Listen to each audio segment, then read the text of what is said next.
Back in August, we are headed into step number 6, which is our community dialogue session number 2.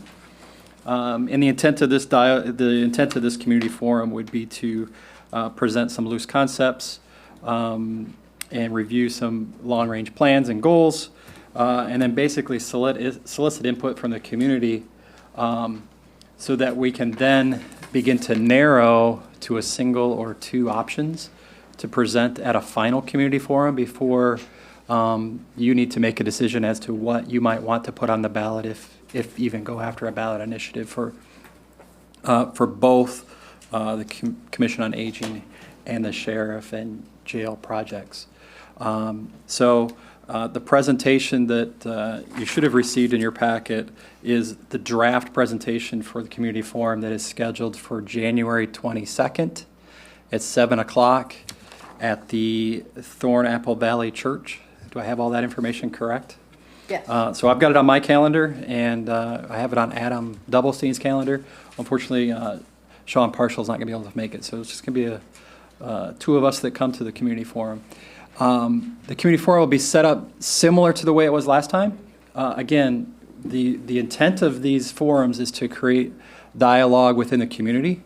And I understand from some feedback from the county that there's plenty of dialogue occurring, and my assumption is that you're getting information and input from your constituents that will help you make a decision by the time we get to April.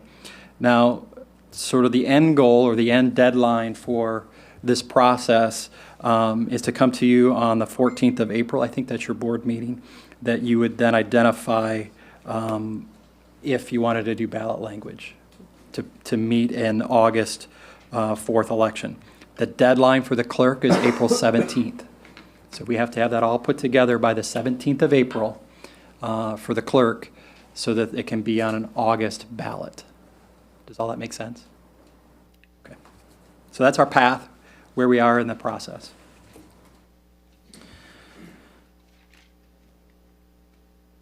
You want me to click, or are you going to click as we go? I will click. Okay, so if you can go to, so we're going to start with introduction. I thought change it up just a little bit. I'd either have Michael or Heather kick off this introduction. I think there was a little bit of a hiccup or a rush to start, maybe a little bit in the last community forum. So I think having an introductory from somebody within your group may help lend itself to starting the conversation a little better.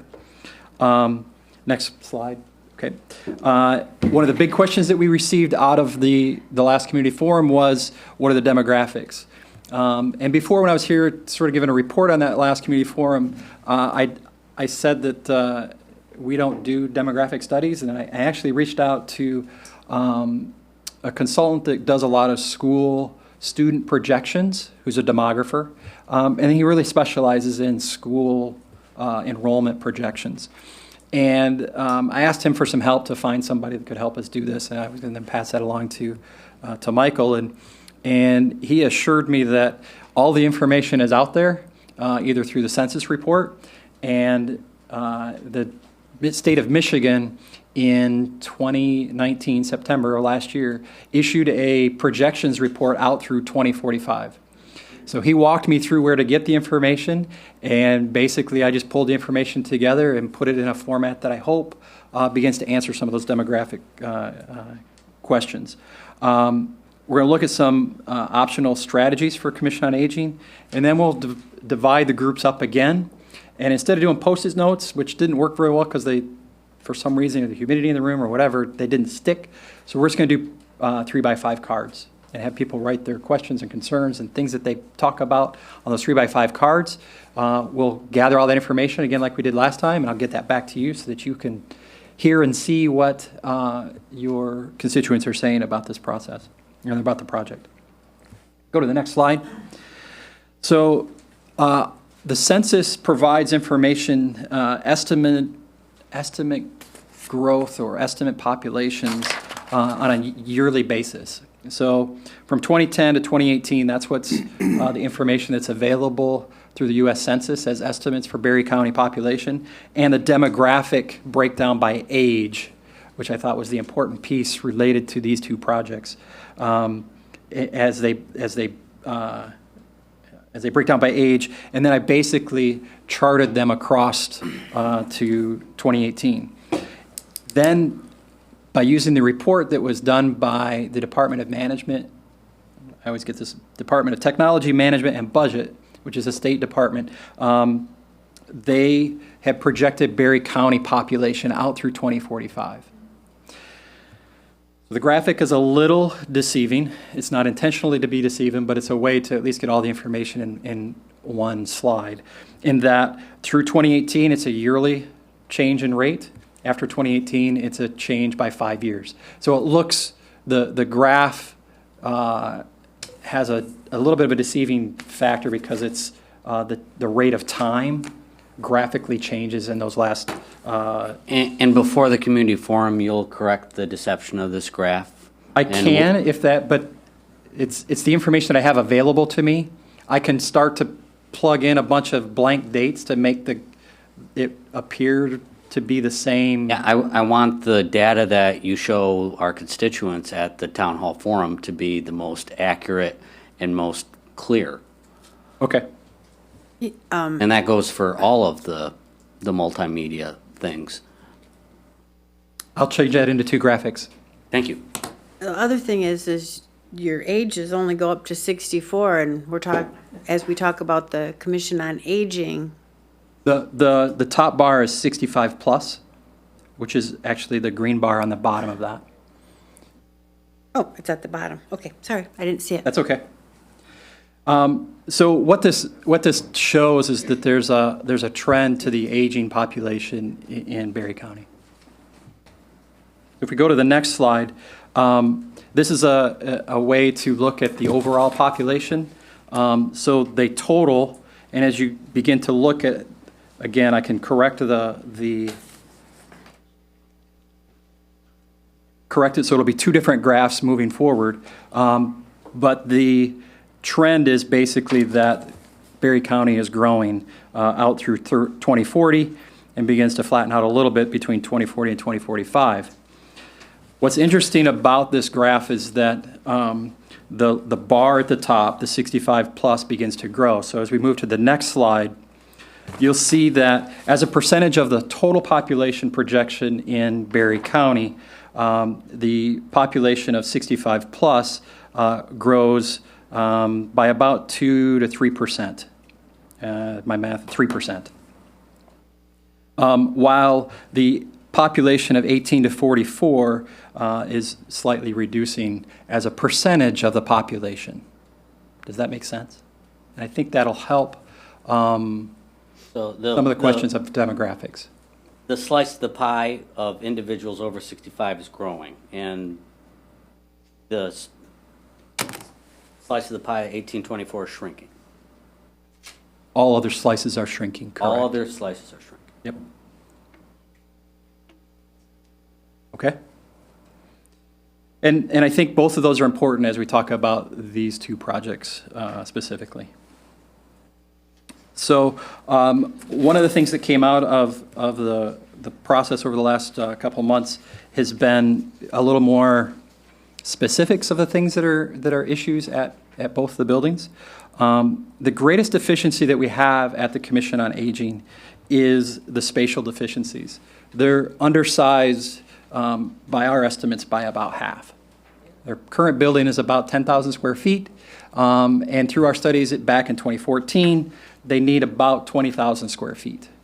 So that's the biggest deficiency that we saw in 2014, and I think is still the case.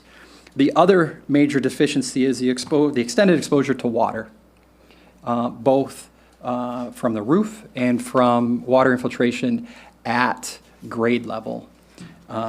And then we have several other items. Windows are in poor condition. This is straight information out of our facility assessment that we did back in 2014, or wrapping up in 2015. The building ventilation is undersized and poor for its use. There are no lighting controls, inefficient lighting fixtures, and food storage is adequate for the Meals on Wheels. If you go to the next slide, the biggest issue related to water is you can see right here that the roof does not have gutters, and it pitches to the grade, which is the grade is then running back into the building. And so that creates, there's no place really for the water to go, which has caused degradation within the framing system of this building, and it's a wood-framed building.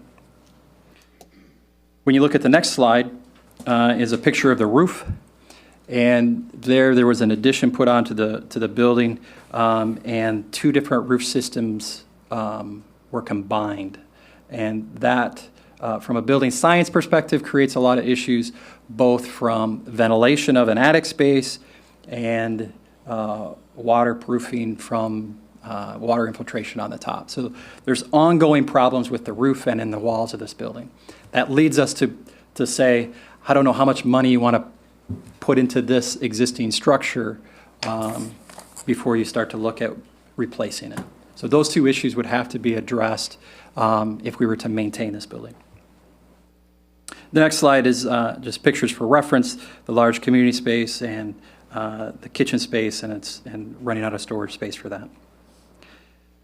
The next slide is a graphic that shows the use of the building, green representing the office spaces, purple representing the program space, pink is the support space, and the biggest deficiency in the building is the adult daycare space, and that is very undersized for what they're trying to accomplish in the services that they're providing.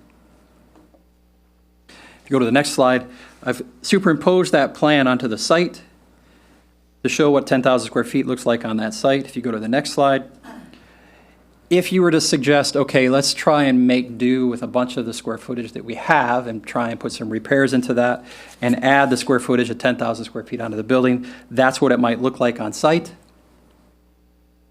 Next slide.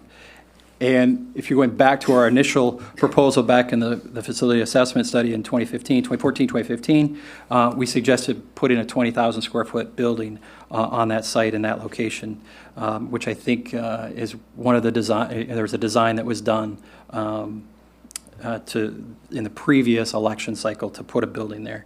So that's kind of how that would fit. You would build that building and then tear down the old building. So if you go to the next slide. So we have several options to look at. One is size and a matrix of how that might be addressed by a renovation and an addition.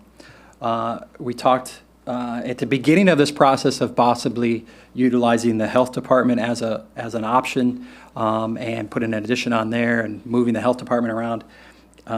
Not so sure that's the best idea moving forward, but it's still an option on the table. To build new on the existing site, and then the last option would be to build new on a greenfield site. The biggest question, the other big question that came out of the community forum, what would this cost to do and what are our options? So when we look at the different options, you go to the next slide, and we start looking at the different cost models for each of these different options. I'm not sure that you need to select a specific option.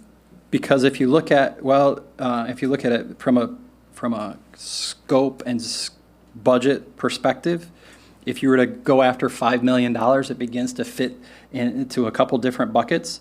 If you want to do a whole new building, it pushes you up into that $6 million range.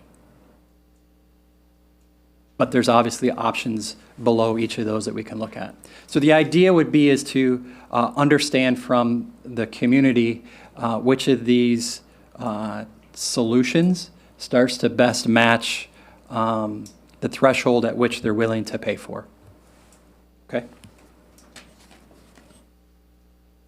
We move on to the sheriff's office and jail. Any questions on the Yeah. COA portion from anybody here? Commissioners? Okay. Thank you. And I think the big disparity here is one, it's about how much do you build and where you build. So renovating the existing building is a cheaper solution with an addition, and that just tends to make sense because renovating is typically cheaper than building. And the health department difference between the renovate and add there, we would have to add more square footage onto the health department to meet that square footage need. So that's where the yin and the yang of both of those start to play. These costs these costs are what we would call total project costs. So it includes a contingency, it includes your soft costs for moving.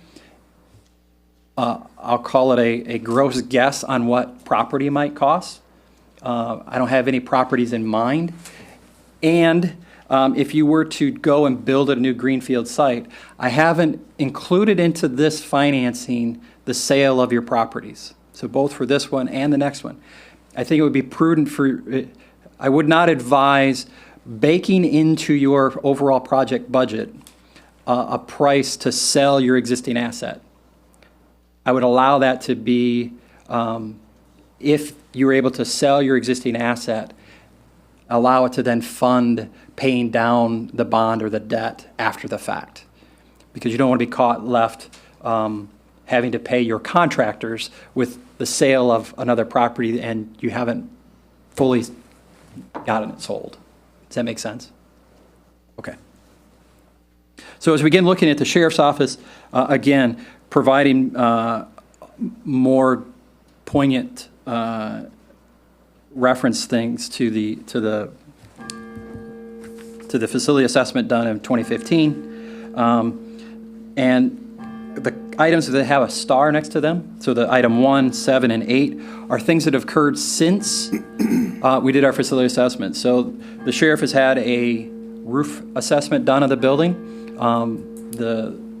The insulation below the membrane roof is saturated in a lot of different locations. And once the insulation becomes saturated, you lose a tremendous amount of the insulation value of that insulation. So it's not just a matter of replacing the roof membrane, it's also taking it all the way down and replacing the insulation and then replacing that. So the cost of a roof replacement begins to go dramatically up when you get to that level of replacement. Things that we identified, and we identified that the roof needed to be replaced back in 2014. Now there's a study that's been done to identify specifically what those issues are. The other major thing that I believe in as a deficiency of this building is the spatial layout for the number of inmates that they're watching in relationship and ratio to the supervising staff. And the layout itself, which you'll see in another diagram, begins to, I'm careful to choose these words, but I don't have a better word, puts the safety of the officers at risk, but you have a very well-trained and sheriff's department that's taking care of and overcoming some of those deficiencies in the building. And to the extent possible, you're going to provide photos to back up these points?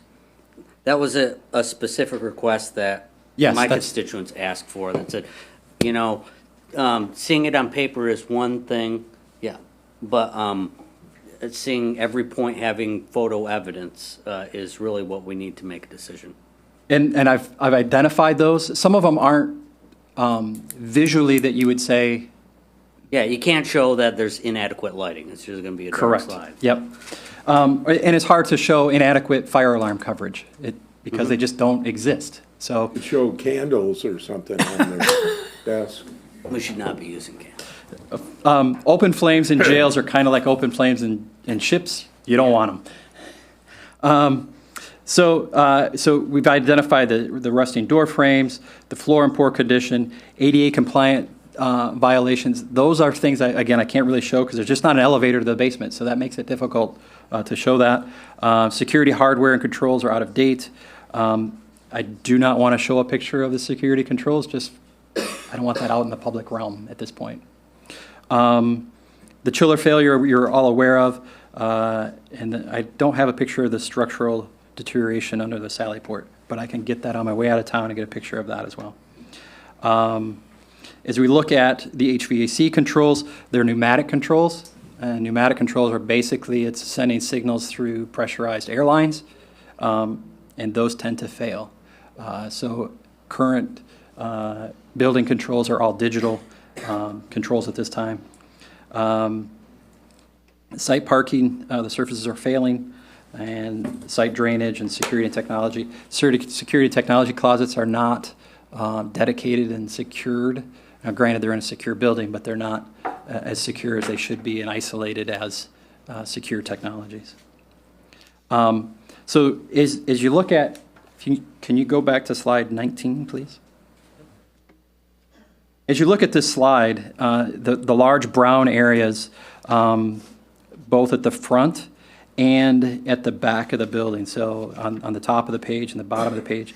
The bottom of the page is sort of works for good sight vision from the control area into the housing, but it's still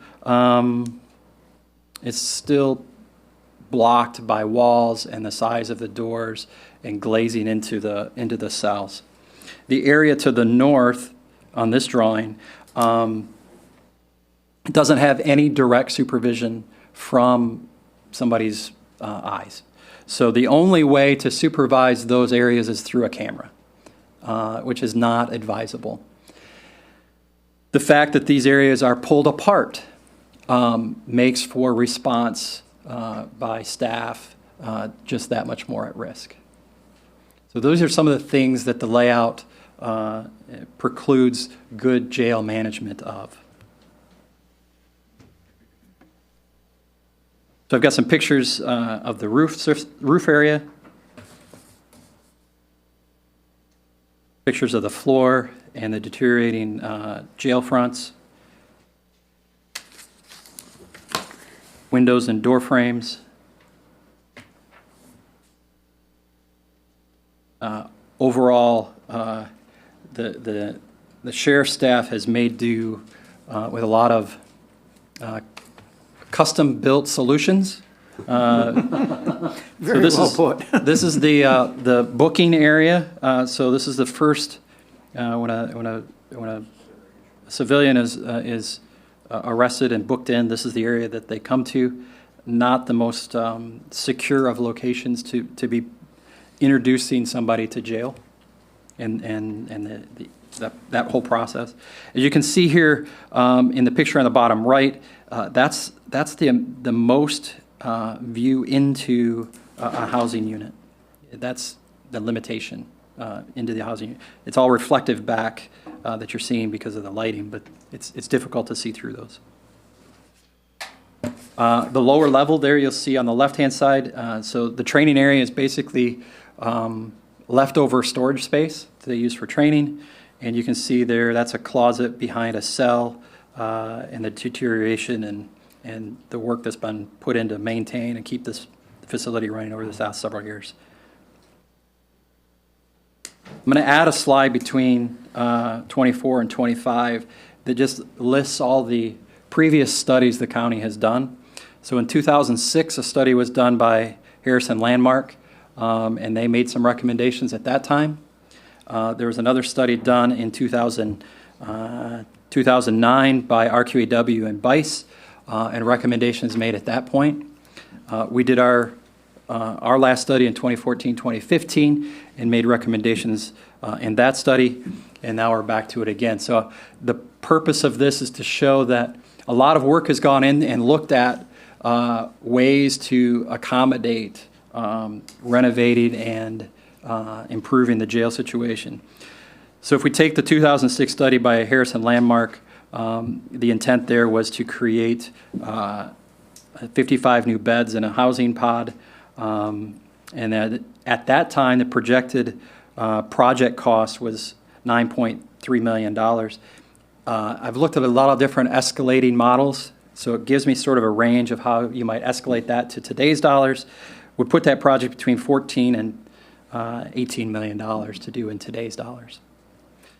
In that report, they also looked at a brand new jail on the same site, and they projected that at $12 million at that time, and that was, if you project that forward, escalate that forward, that's between $18 and $23 million for that project as defined in 2006. In 2009, the county worked with RQAW and BICE, and they came up with three different options. an addition of 120 beds with minor renovations to the existing jail. And again, $8 million project cost at that time, project escalated forward between 11 and 12.3. Option 2 is a larger addition and a little more renovation. And again, you can see the costs there related to that one. Both of these solutions, as you see, begin to create greater visibility into the fronts of cells from an officer. It also, these solutions create a mechanical space behind the cell. So any mechanical work that would need to be done to either the toilets or showers is all done from outside the inmate occupied space. We look at option 3, a little bigger approach to the renovations, and again escalates to between $17.6 and $20 million. The diagram that you see on the left was our proposal for how this project may come together as a new jail, and trying to identify again diagrammatically where the programmatic spaces are. So we've got the housing pods organized around a central control. So from that central control, a person's physical eyes could see all the cell fronts. The advantage of that is that it doesn't take a whole lot of people to supervise a lot of people. However, it does, for every cell, you can think about the circumference of a circle. To get all the cell fronts, it slowly begins to make the circle bigger and bigger and bigger. So there's a limitation to how big that can become. And it also makes it very difficult to add on to in the future. But the size of Berry County, I think, starts to fit within this model. And if we can appropriately plan for future within how many beds we build and how we build the beds, we might be able to get, I'm confident, we can plan well into the future to make this building last into the next 50 years. If we go to the next slide, you'll see that I've taken the diagram, spun it around, and placed it into the existing site. So it does fit within our existing site if we wanted to go down that option. So the next slide is demographics. And demographics is often the way that jail population is projected. And typically, most offenders occur between the age of 18 and 44 years old. Represents about 75% historically of the jail population. So in working with the sheriff's staff, I've started to look at how that might impact planning future jails and the projection of population. And again, I'll turn this into 2 slides for clarity.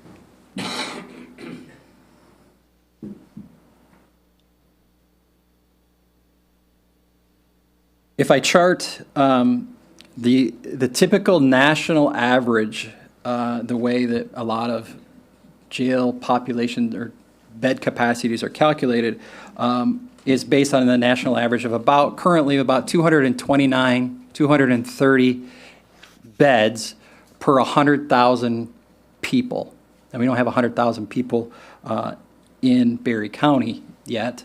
But when I then factor that back at what I've seen historically in Berry County, the bottom line is the current or the historic average population within the jail, and the bed calculation should be the size jail that you have to meet that population. So the top line, which is the bed calculation, will always be about 10% higher than your average population of inmate. So we can look at that historically across to 2018, and then when we begin to utilize the projection of the county population using historic trends, you can see that our bed population, or our inmate population projected out through 2045 is about 108 So we're growing at about 10% over the next 40 years. That equates to a jail size of 119. When you then look at the historic population of 18 to 44-year-olds, it tends to go down just slightly. Because, as you remember back at the graph, that 18 to 44 population is shrinking. Okay? I still have all of you? That's a lot of numbers and a lot of math. Yeah, when you refer to population, it would be beneficial to refer to jail population, because some of the metrics that you've used have been to the demographics of the county as a whole. And I think this could be a little confusing to people that. Good feedback, thank you. The slide is labeled jail population. I think if I were to look at the average population, I could add jail to that. And I think that would begin to Oh, all right. clarify that. Thank Do you. you not agree, Ben? Yeah. All right, now I understand what you're saying. Okay. So I think that there are conceivably three strategies or approaches to solving the jail issue. One would be to build a brand-new jail on the existing site, which is what we recommended in 2014. The other would be to do a greenfield jail.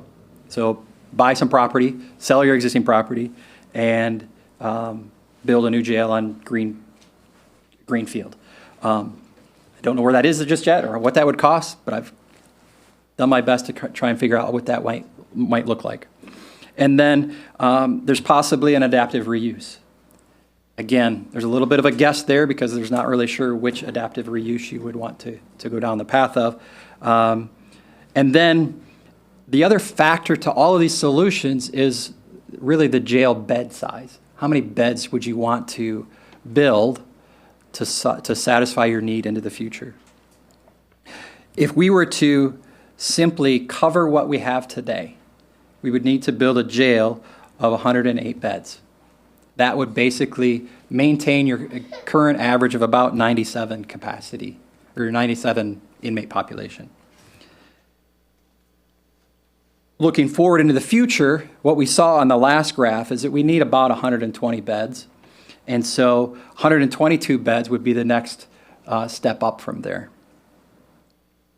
And then looking deep into the future and covering all our bases, I guess, what we would look at for 136 or 160 beds. And what I've done is, again, put total project costs for each of those. So when we look out into the future, for each of those, we have a range of $20 million, $21 million to $28 million would be a project cost to solve those items. Can you define adaptive reuse? If we were to find a piece of property in town that may allow us to move directly into office space, which will work for sheriff's office space. In Allegan County, they bought an old factory building that had some office space, and then they basically went in and put cells inside the large warehouse space. That's an option as well. And I'm sure all of you are aware that when the county purchases private property, it takes that private property off the tax rolls. So that's something to consider as well when looking at purchasing property that might have other uses. And then there's what do you do and what sort of revenue can you get out of the jail? That's a conversation for all of you to have. I don't know as though I have any expertise in defining local economics related to that. And Go ahead, finish. when you've looked at Berry County and some of the existing structures, your projection is that it would save $1 million. If I think so, yes. Okay. Do you typically spec pods versus block? when you're putting jails in as far as expansive capacity and how to increase capacity? When you say block versus pods, I'm not sure I understand what you. Solid structure jail cells versus pods that you could add additional pods or create additional jail space? So there's Planning in the a philosophically, if you're asking my opinion, I would build it out of concrete blocks versus buying a pod or a pre-manufactured cell. Is that what you're suggesting? Yes. And the rationale that I have behind that is that your local community is going to pay for this, and a large majority of those dollars leave this, not just the state, but the region when you buy a pod. They're just not made locally. They're going to come from somewhere south of the Mason-Dixon line, typically. Okay. And usually the main advantage to those is time. They can get them installed faster. There may be some slight cost savings, but you're buying what every other jail has done, and you're buying their solution. With block, your concrete block's going to be manufactured right here. It's going to be assembled and put together by local masons and local labor. So those tax dollars that you put towards a jail that's going to last 50 years should stay here in the region. And that's typically my philosophical position when it comes to concrete block versus pre-manufactured cells. But if you decide that you want to go cells, we can do that. I just wondered if there was a cost savings. And also, have you specifically looked at one of the existing structures and come up with that 20.9 million, or is that just based on right field, left field, center field, you know? Yes. Okay. I think that there's a couple different options here in town, and I don't think it would behoove you to Discuss them openly? correct until you have your plan in place. And I don't want to give away your negotiating power. Sure. What, excuse me, my voice is going. What is a minimum site size that you feel that needs to be done, if it's a new site? I like to say about 13 acres. 13 acres? Okay. That covers future The, growth then. the real advantage of the existing site is that there's already infrastructure there. And I think that there's probably some adaptive reuse we can use with the existing facility for everything from training to storage and other things that we might be able to do there. I think that there's a good portion of that building that would need to be torn down. But it does have value, I think, peripherally. But even a new site would. Yeah, if it- correct. Does that include warehouse space for Yep, utility vehicles? And that's correct. I have a question.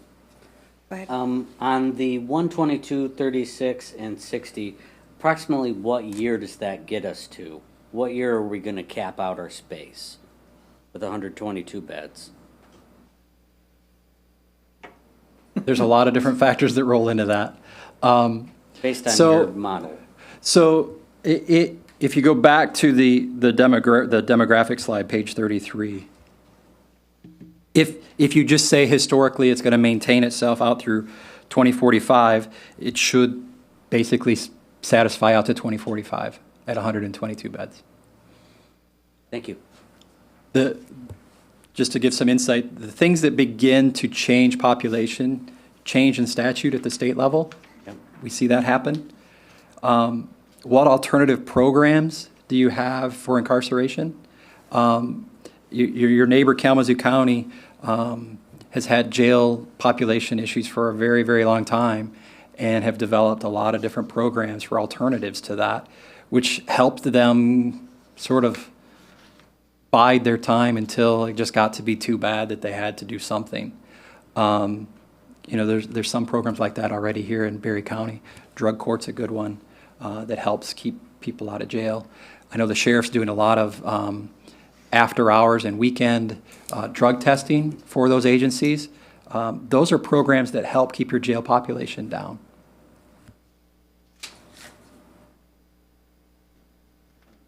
I have a question for Dar, if I could. Is recreational marijuana going to make a difference in number of cells or anything like that? Have you noticed any? Most of the people we had that had any type of marijuana charge inside the jail also had a methamphetamine or an opiate charge with that. Okay. So the jury's still out on that. I don't see it. Colorado isn't building more cells or anything like that? Colorado had other issues. Again, it's which group you ask. Okay, all right. Well, What's that? Ice, oh, okay. We don't have to worry unless it's too big a chunk. Eric, Okay. is there anything you see liability-wise in either of these projects which could get the, What do you mean by liability? Why? I guess I'm trying to understand that question. is the county gonna get sued over the conditions of either one of these buildings if we do nothing? I don't know enough about the legal standing of those things. Oh, you're not a lawyer? I'm not, but I think that there is a financial, if the jail were to stop being able to house inmates for a massive roof leak or something else fails, let's say the control system fails, there's a financial liability to moving all those inmates someplace else. You'd have to pay rent for those inmates in those locations, and then you're also paying your staff to move them back and forth to and from court.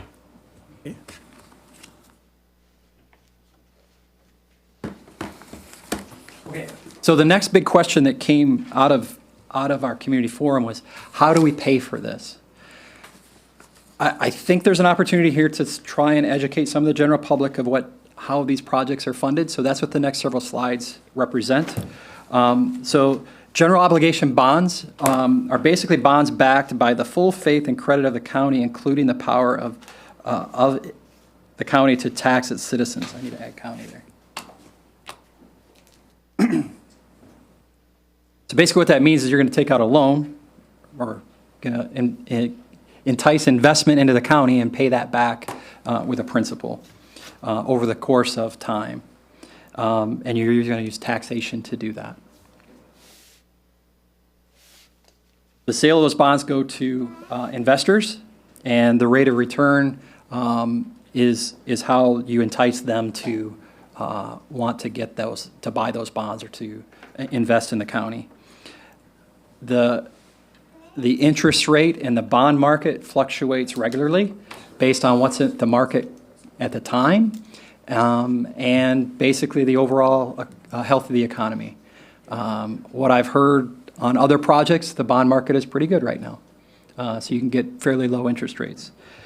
I know that Michael has consultants that help you define what that would be. So once you get to a point where you're ready to sell the bonds, you go to market, you sell those bonds, and then you get your money, and then you can finish your project with those funds. To pay back those is done through a millage or a tax that's levied against the taxable value of the properties to make those annual payments. So And how is a millage? And that tax would be just a statutory action by the governing body? Correct. Okay. To meet the bond payment, okay? So how is a Commissioner, millage rate calculated? Eric, I Yeah. was looking at something. Ask that question again, Ben. He says it's defined by a millage or a tax. If it's not through the ballot box, I guess my question is, or I'm assuming it's just levied by the governing body. We actually only have, you don't have any unlevied millage that, at least general operating, that you could levy without the vote Got it. of the public at this point. I didn't understand So that I thought- question. So yeah, the choice is to go to, if you want to raise taxes, to go to the ballot. Thank you. So a millage rate is basically calculated on the taxable value. Taxable value is based on the SEV, which is a 50% of market value. Market value is the value of your property if you were to sell it, or if you just recently purchased it. The SEV is 50% of that value. if if your market value begins to rise at greater than 5%, the maximum assessment that they can raise is by 5%. So that's how your taxable value is calculated. If the market value of your house or your property is 75, you can see the chart here, the SEV is half of that. Make an assumption that it's truly half of that cost is your taxable value. That then says 1 mil, which is $1 per $1,000 of taxable value. 1 mil on $75,000 value property is $37.50 a year in tax On 1 mil. on 1 mil. Okay?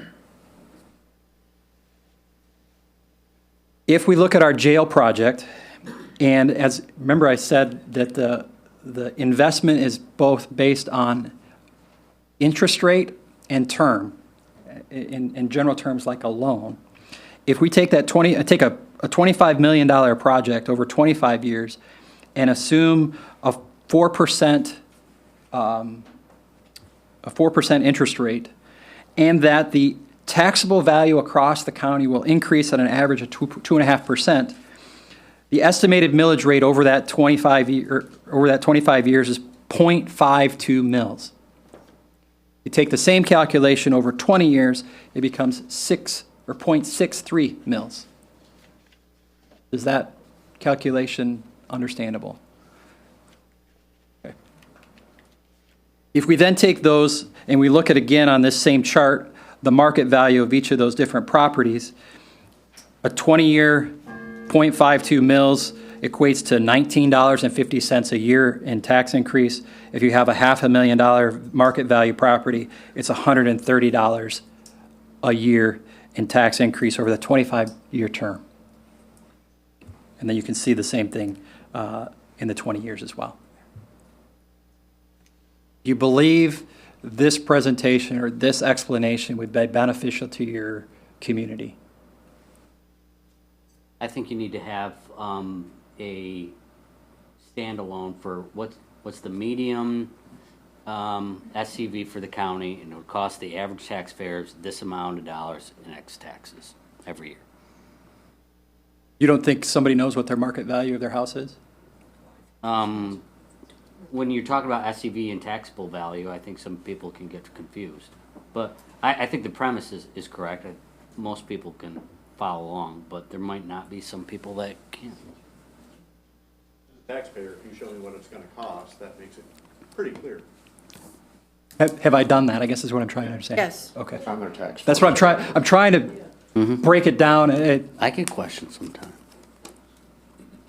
I'm talking to Okay. I'm looking for feedback. I want to, Looks good to me. Yeah, I think so. I think that's clear. think that most property owners know what their property is worth. Yeah. okay. Sure. Did you have a math equation that people could go and plug it in so they can figure it out themselves? Yes, I can put that on here. I think that's a great idea. Yeah, that is a great idea.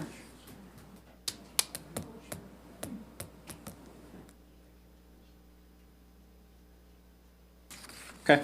Thank you. That's good feedback. And then, Could you match the millage rate up to each size jail that you plan on possibly building? I think that's the next step. When we get the feedback of, because I think the question is less about the millage rate and more about the total project cost. Because I think at the next community forum, we're going to say, this is the project that we want to do, and this is the financing of how we might approach that. And I think that's, as part of your bond counsel. They can help us define what that is and fine tune some of those variables. Go ahead, Dan. Yeah, there's always costs involved with a new building.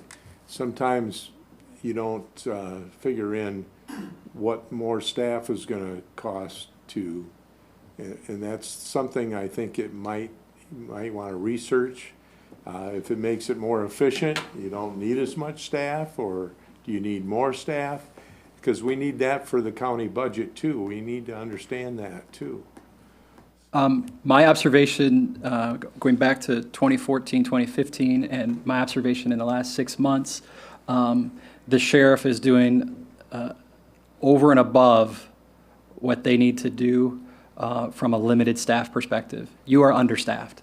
I think if you were to bring any national jail consultant in here and look at it, they would come and tell you that you are understaffed. So moving forward into a new jail, if you kept the same staff, you're still at risk. What we're trying to do is make it better, if that makes any sense. So from a budget perspective, you should be looking at adding staff today. That's my opinion. Are there things in your building project that can make it more efficient? The plan, can you go back to slide 30, please? So in this pod design, what we try and do is in your slow times, which is when inmates are sleeping, they're in their cells and sleeping, that you can reduce the amount of staff, because the real risk happens when inmates are moving, for the most part. That's when both staff and inmate are at risk. The idea behind this pod is that the only time they leave their pod is to go to court or go home. I take that back. We have, and program space. So the program space that you see right off the control area is directly viewable by the controlling officer. All the pods are viewed by the controlling officer. So the idea is that you can have less eyes on more people. A jail of this size, that's kind of the design, that is the design that most jails do. When you get up into the 250 and bigger, you end up more towards what they call direct supervision, which actually takes the pod and puts an officer in the pod. It becomes very labor intensive, but you have enough inmates there to solve that labor intensive piece, and it's a more effective supervision process. Because me as a corrections officer in the pod, I can hear Joe and Jim talking about whatever and understanding the emotional escalation of tension, and I can intervene directly as a person. That direct supervision model is used in a lot of large jails and in most prisons. But the idea behind this plan is to make the most efficient use of the staff you have available. Yeah. Okay, a moment. Done? No. This is a linear that we have right here. You look how spread out it is, where the housing is. This is the offices, my office is right here. And you look how spread out it is right here, and this is a lot of labor intensive. And it takes more staff to do this. This right here, everybody, your staff is right here, they're looking right into those pots. Does that help? Yep, I understand. We got direct vision into those pots. Here, we gotta go down, something as simple as like a kite or something like that. A kite is basically a message from an inmate. They need something, whether it be toilet paper or they got a complaint or something like that. They'll file a kite. So we have to go up down these halls, get these kites, collect them. Here, it's all right here, centralized. Thank So you. have you figured what kind of staffing you would need extra or not, or would you not need any extra? It all depends on how many of these pods we open up. If you want to start out with like 100, because I can tell you right now, if you put 100, which is 122 is one of them. If you put 122, more than likely the judges will fill that. But if you limit how many pods we're going to open up, that'll tell you how much staff we And need.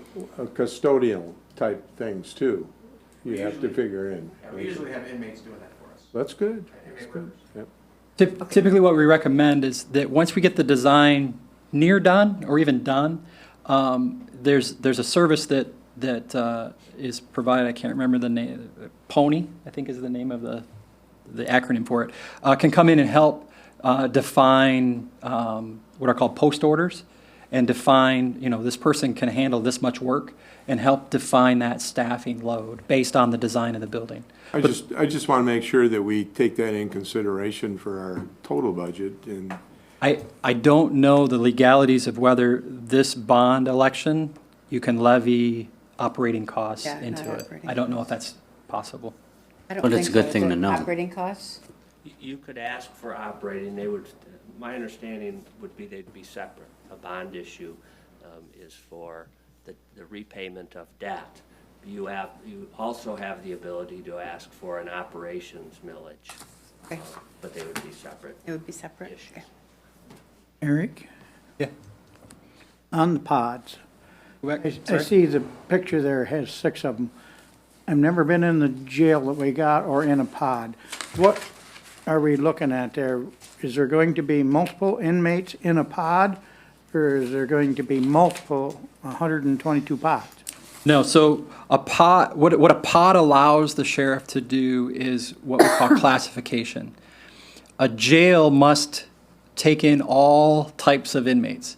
When they go through the process in jail and they get sentenced to prison, they go to a specific prison identified for that type of inmate.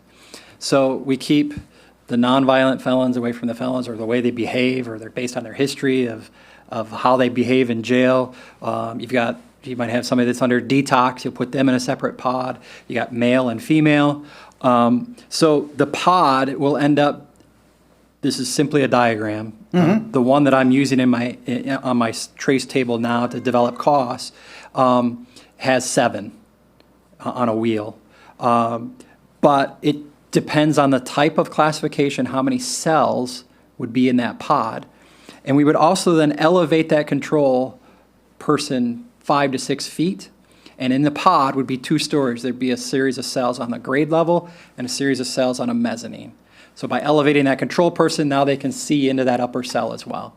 So we're stacking those cells to make the circle as small as possible to see through. So you figured on going too high. 2 cells high around the perimeter of that pinwheel. And this is on the 108, I'm going by memory now, on the 122. All of them will be arranged in this same diagram. Okay. You can provide some pictures of some pods or some Oh, absolutely. diagrams? Oh, yeah. Yeah, I've got plenty of those. Well, it have, Do you think that's beneficial at this stage or the next stage? I think it's more beneficial at the next stage. I know what a pod is, but do you think, You been incarcerated? no, I've been through a tour of jails before, but do you think that would be beneficial? It would be to me, since I have no idea what it was, but, How many are in each pod?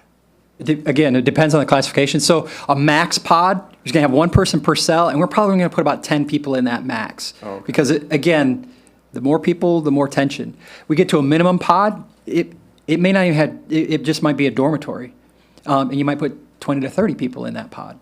And we'll work through the design process with the sheriff. The number of beds that I'm looking at here, we've kind of worked our way through kind of how that might break down. oh, okay. Now, how do these pods work with female and males? I mean, how's that? So we would put, when you look at the pod here, so the pods on so you might have a max pod for females, which we would put right against that control area. We wouldn't want a hallway to look through.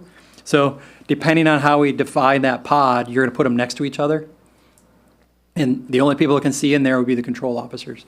So the reflectivity of the glass limits sight out of the pod, but allows sight into the pod. is, Okay. That's okay. Ben, in this diagram, I'm Ben, sorry. and then Dan.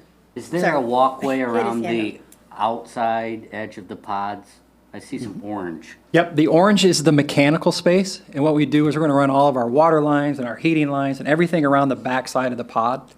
So the question always becomes, well, where's the windows? This design, we bring light in through the recreation areas and from above. So that's our access to daylight for the inmates, and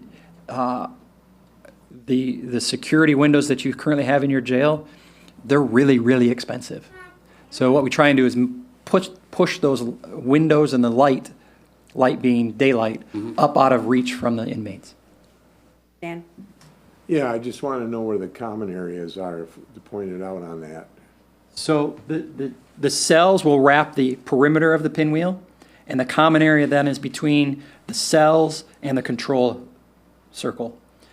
So they're looking through the common area to the fronts of the So the cells. piece of pie there, is that a cell where they're actually going in? Yeah, that's, That's where they live in there? Or- yes. The okay. idea would be is the only time they come out is it because they're going to a program or they're going to court or going home. Is that a doubled up cell or is it just single or? Combination of both, yes. Okay. Depend on classification.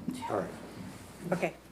It's, So- it's complex. Okay, so let's get on with the presentation. So I'm down to my last slide. we still have stuff to do on our agenda, so go ahead. That's okay. Down to my last slide, which shows an approximation of what, I need to put a total cost on this one. Bear with me.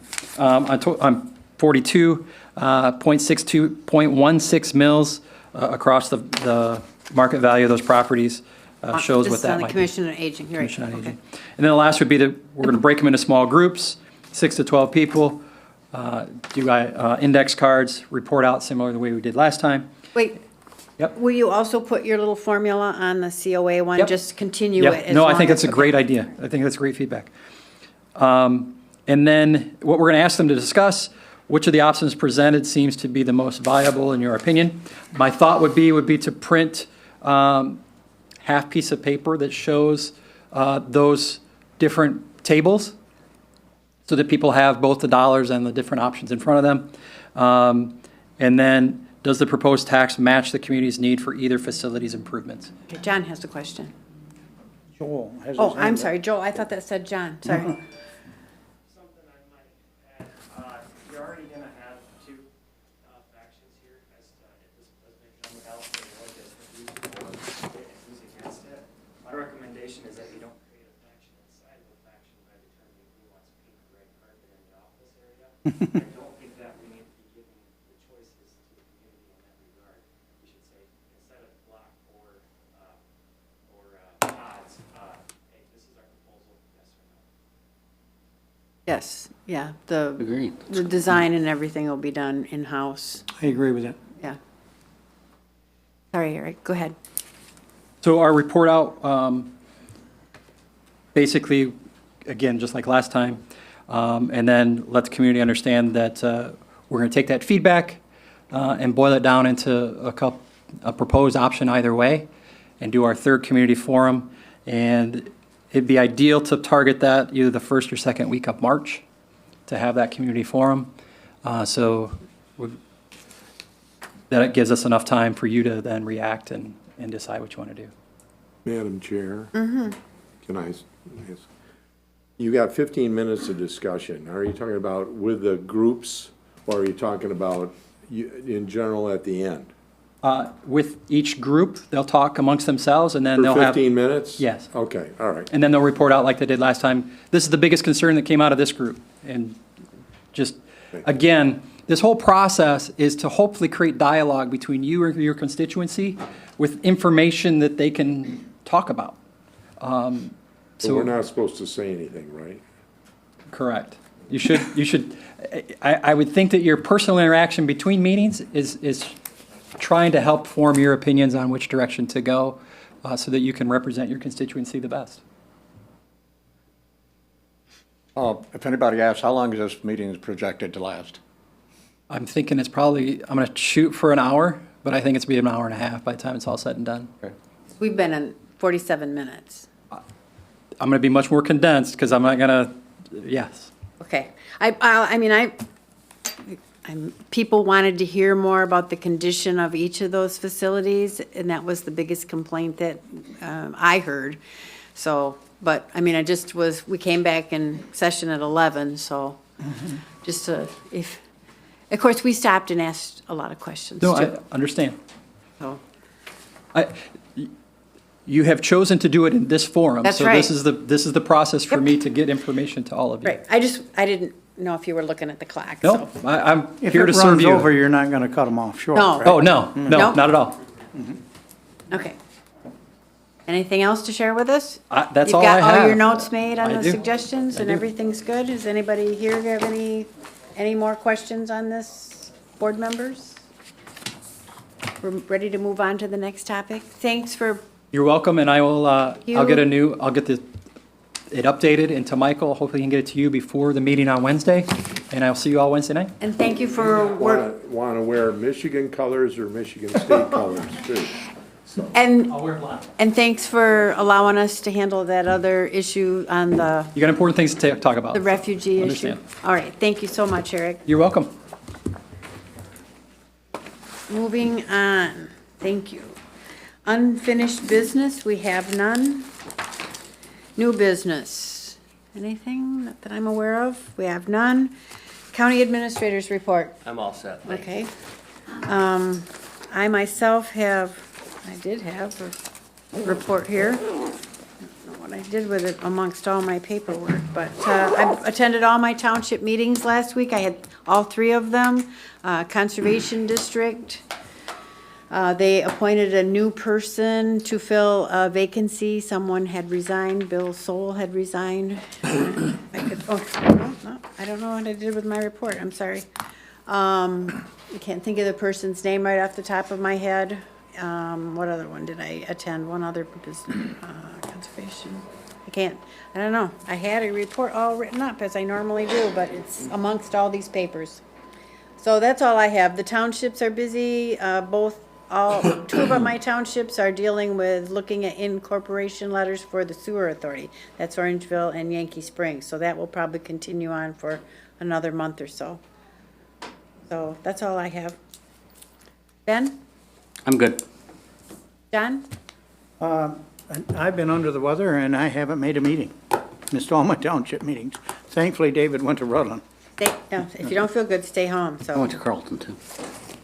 Ooh, I'm not under the weather, but I'm good. You want? Good? Good. Dave? Attended the township meetings. We had the Economic Development Alliance meeting last Wednesday.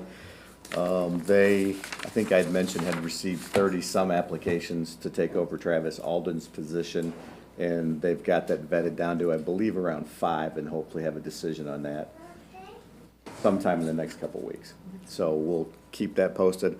Also, just to follow up on something Mr. Graves had talked about, I have spent some time on Pleasant Lake, Crooked Lake, Chain of Lakes. I live on Long Lake. Although the water this summer was down somewhere between 9 to 12 inches on those lakes, it is back up. And where normally it would not be up, the water is up, and it's critical in a lot of those places. So I know Jim has got his hands full. I took pictures on Pleasant Lake earlier in the week and then went back out there yesterday. There was water over the road where there wasn't a week ago.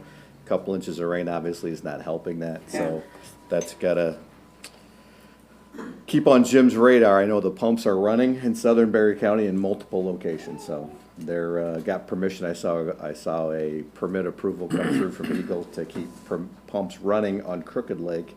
Because And to pump more. because their water is at a critical level. Lake Michigan is up over 3 inches from the record high, and the projections are not good going into 2020. So Anything else? Get your snorkel. snorkel, yeah. Dan? Yeah, we had our first park commission meeting last Thursday, and it was, it went well. I think it was very positive. We've got the new leadership is, as chairperson is Daryl Cheeseman, and the vice chair is Catherine Getty. And then Rick Moore is Trail Association representative. Daryl is the Steam Club representative. And we have our commission, we got a road commission representative, drain commission representative, and planning commission representative. Planning commission representative is Jack Miner. Road commission is was Frank. Baylor. I got to get this right. Fiella. Fiella. He said it's a short I. I've been calling him Fiella for a long time, but Me too. so, anyways, and then and planning commissioner Jack Miner, I mentioned that to you. So, and then of course Jim Dahl is drain commissioner.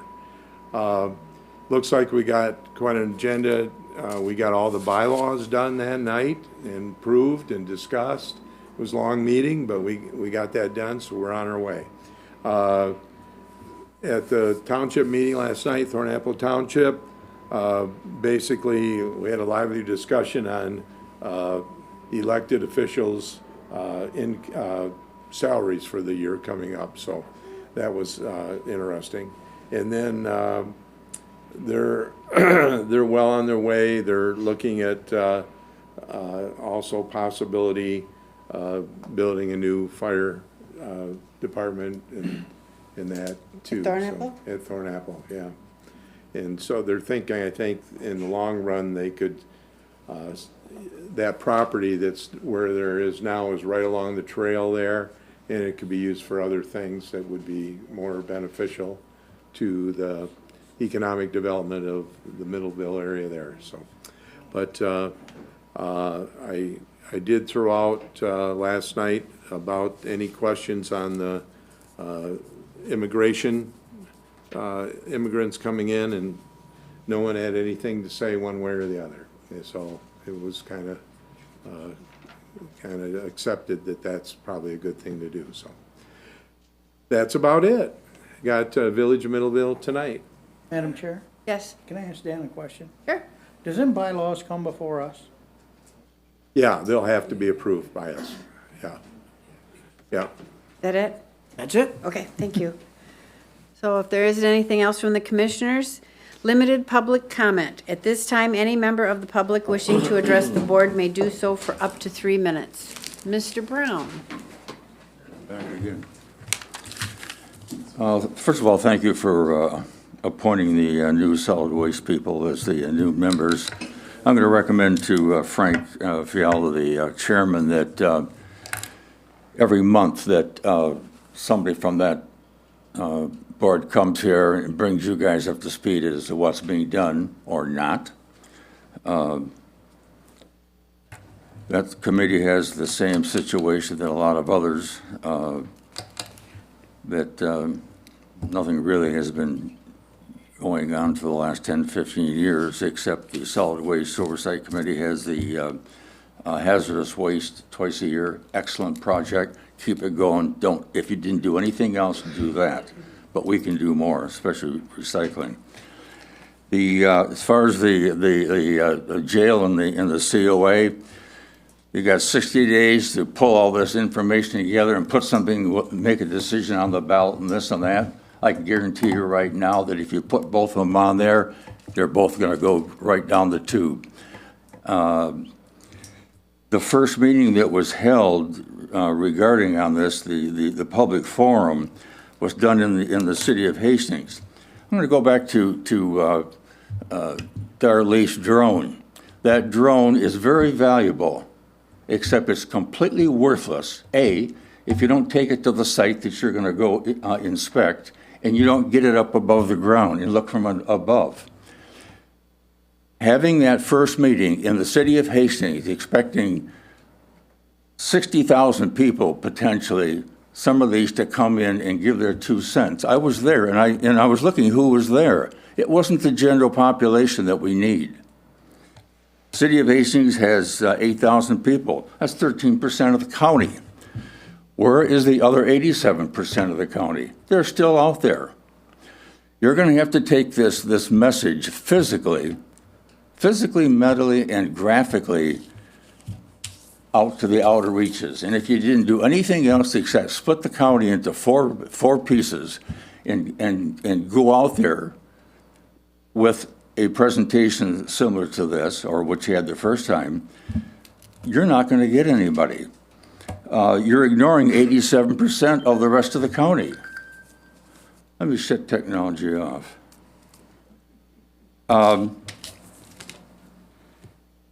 I'll go back to the 10,000 feet that I just keep harping on all the time. You got to get up there and look at everybody. The people in Woodland are just as important as the people in Orangeville. The people in Orangeville, is that it? Am I out of time? No, he was just agreeing with you. We were just agreeing with you. I'm sorry, I didn't look at the clock. You just don't get a lot of Woodland shout-outs. If I'm beyond 3 minutes, I'll quit. If I'm not, I'm going to finish. And here's the deal. Finish quick. Get off your dead butts and get out to your people that elected you. I did mention to all my townships about this meeting. that, you know, where it was going to be and everything, and encourage people to come, so. You do know where this next one is, don't you? Gunnepa Valley Church.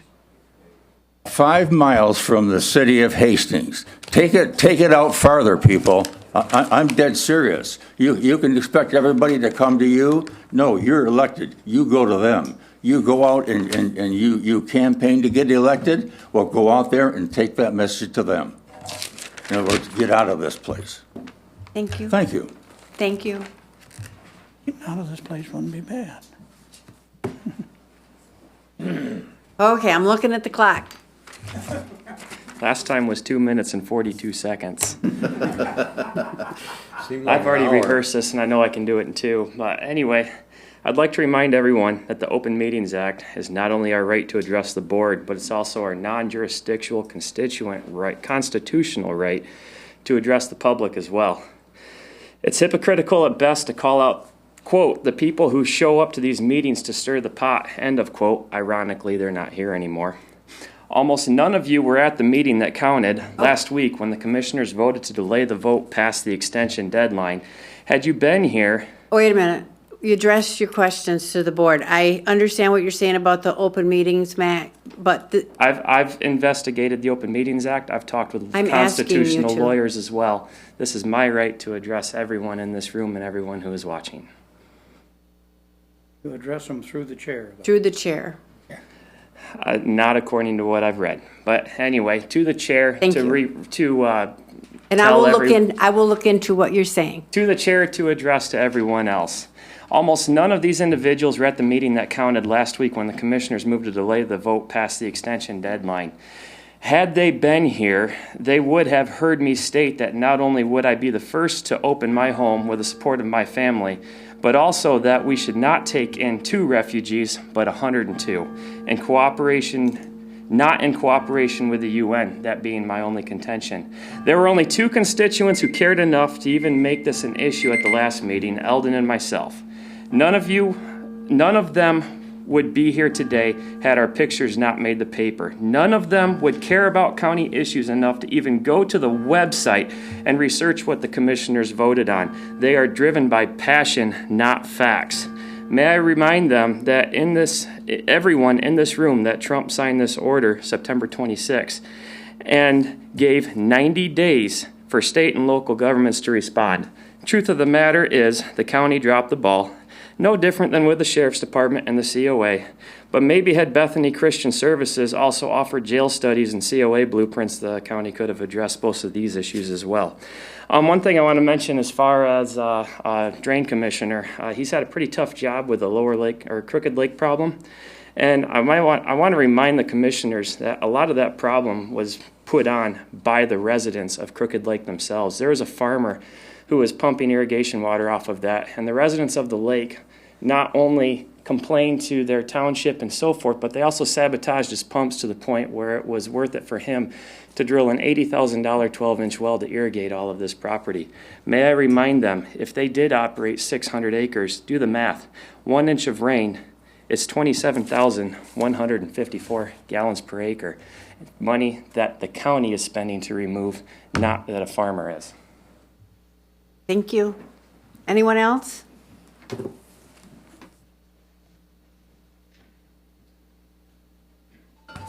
I'll address the chair and the board, Vivian, on this. I'll make this as just as brief as I can, okay?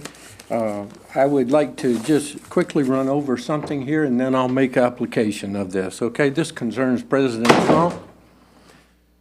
A record 158.5 million Americans are presently employed. September was the 108th straight month of positive growth, longest streak ever.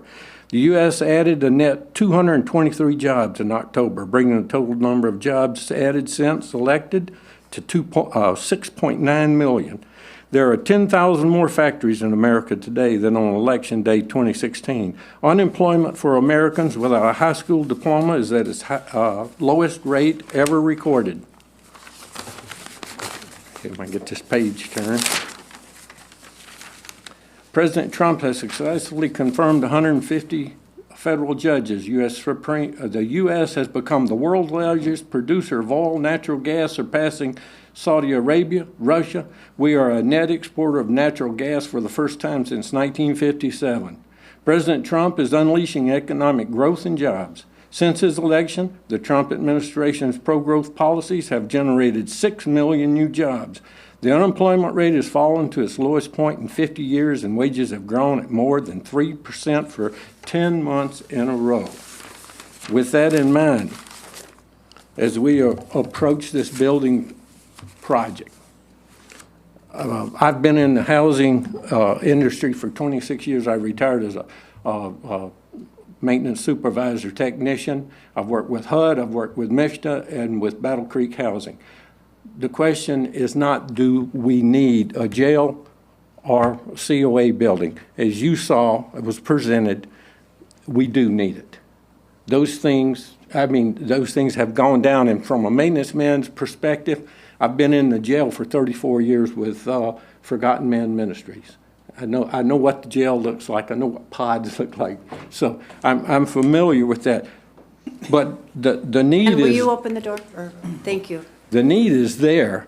The big thing that we're looking at is how to finance that. And as county commissioners, and as Tower Pinkster pointed out, that can only be through tax millage. Okay? Now, last week in Hastings Banner, there was an article, and it appeared, and it was for the Berry County Transit proposed state and federal application for operating capital, for capital assistance. And they're asking for $1.75 million for new buses and whatever they need. So the question is, what worked for President Trump? The first thing he did when he got in office was cut taxes. And what did that do for him? Across the board, cutting taxes for businesses and people. What did that do for him? Two things. He gained the confidence of the businesses in this country. The second thing, he gained the confidence of Wall Street by cutting taxes and making the reforms that he did. I would suggest to the board to follow that formula. The transit, $1.75 million.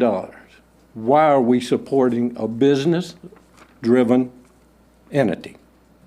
We shouldn't be. You want a good place to start, gain confidence of the people. This gentleman here talked about getting out into the people. That's what he's saying, gain the confidence of the people. In the past 6 years, how many millages have been voted down? All of them. The Hastings School, they had 2 millages. One went through, the second one didn't. And then they had a very contentious tax revolt right here in the city of Hastings, and it was voted down the second time.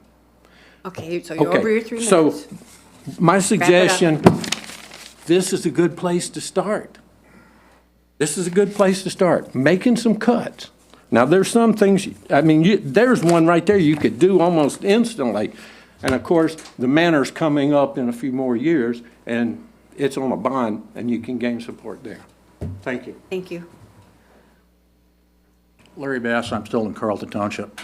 I'd like to thank all the people that took the time to come up today to this meeting for whatever reason and voice their opinion on the issues that we talked about. It's good to see that kind of a turnout. Thank you very much. Thank you, Larry. Is there anyone else? Do I gotta do my name and stuff again? We have a Charles different Hertzler clerk. from Hastings. Yeah, I just want to leave this one little bit of thought.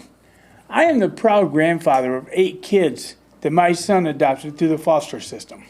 Okay, so they're not biologically mine. My Christmas shopping list went up pretty good, but I do have 8 foster kids in my home. And being a Christian, I have another question. I have a question. Where in the Bible does it say that we overlook our own to take care of people from other countries? We have over 500,000 kids in the foster system in this country alone. And how many kids in this country are fighting wars on the streets with gangs and drugs and everything else that we totally overlook because we have this fascination to help kids from another country? Where does it say in the Bible that we don't take care of our own along with the rest of them? You know, everybody wants to bring this thing up about the Bible and God and everything else. Yes, God told Joseph and Mary to take Jesus out of Bethlehem and take him down there to Egypt, but God directed that. So he was protected all the way. It's God's son. But I don't understand this fascination with overlooking our own and going to out of the country. It just drives me nuts. And that's all I want to say. Okay. Thank you. Thank you so much for your comments. Anyone else? Being no other limited public comment, will other business? Is there anything else to come before the board? There being no further business and without objection, anybody? The board will adjourn.